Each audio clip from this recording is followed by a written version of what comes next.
మోకాళ్ళు నొప్పులు వచ్చినాయి, కింద కూర్చుంటే లేసే పరిస్థితి లేదు, కళ్ళ కింద అద్దాలు, హెడ్ఏక్లు, మొత్తం ఈ పైకి లేవచ్చాయి, మొత్తం ఎన్ని సమస్యలు ఉన్నాయి అసలు. నాకు పక్కన ఎసిడిటీ, అసలు భయం వేసేది అసలు మనకి. మొత్తం అసలు తినాలంటే వాటర్ తాగటం తప్ప ఏం చేసినా కూడా అంత భయంకరంగా ఉంటుంది. ఎందుకంటే అప్పుడు తినే పచ్చళ్ళు, ఆ రోజు కూరలు ఏం దొరికే కాదు, పచ్చళ్ళు తిని ఆ పెస్టిసైడ్లు కొట్టి మొత్తం బాడీ తట్టుకోలేని పరిస్థితి తీసుకెళ్ళి అట్లా జరిగింది కదా. ఇప్పుడు ఇక్కడికి వచ్చిన తర్వాత నాకేముంది, నేను డాక్టర్ కాదు, నేనేం చదువుకోలేదు, వాటి గురించి నాకేం అవగాహన లేకపోవచ్చు, కానీ నాకేముంది ఇప్పుడు ఒకసారి ఎసిడిటీ వస్తే, ఒకసారి షుగర్ వస్తే తగ్గదు, ఇంకా మొత్తం అంత జీవితం అంతా భరించాల్సిందే, మందులతో ఉండాలని చెప్తున్నారు కదా.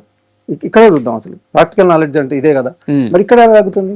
ఇక్కడ తగ్గించి మొత్తం లేకుండా రివర్స్ చేస్తున్నాగా. ఇప్పుడు ఎంత నాలెడ్జ్ ఉన్నా ప్రాక్టికల్ గా అనేది ఒకటి ఉంది, నాకు అది లేకపోవచ్చు, నాకు పట్టాలు లేకపోవచ్చు, నేను చదువుకోకపోవచ్చు, వాటి గురించి కాదు. కానీ నేను ఇప్పుడు ఎసిడిటీ తగ్గడానికి నేను ఏం చేశాను, బాడీని రీసెర్చ్ చేసి లోపల ఏం జరిగిద్దో నేనేం పోయి దాంట్లో చేయలేదు నేను, కానీ తగ్గిందిగా.